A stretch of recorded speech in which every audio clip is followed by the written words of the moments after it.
আমি একজন মুসলমান, ইমানদার মুসলমান, আমরা প্র্যাকটিসিং মুসলমান। আমার ফ্যামিলি, আমার বউ, আমার মেয়ে, তারা পর্দা মানে। আমরা পর্দা বিশ্বাস করি, ইসলামে বিশ্বাস করি, এটা আমার ইমান। লা ইলাহা ইল্লাল্লাহ মুহাম্মাদুর রাসূলুল্লাহ।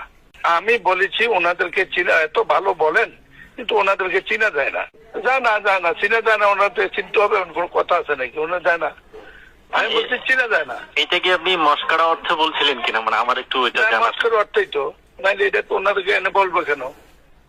সাহেব সাহেবের সাথে গল্প, সেটা দেখেন তো পারিবারিক গল্প, এটা নিয়ে ওনারও হাসাহাসি করছেন, আমরাও হাসাহাসি করছি। তারপরে যদি আপনাদের কলম আছে, মেধা আছে, মিডিয়া আছে, জেনজি আছে, ভোট আছে, টোট আছে, আপনারা আপনাদের কারণে যার মতো আমার চোর, ডাকাত, খুনি কেউ রে বানাইলে তারাও একদিন আল্লাহ তা বানাবে। আস্তে আস্তে আমার কি করে আছে? আমি একটি কথা সত্য বলে, একটি কথা অসংলগ্ন বলে দিই।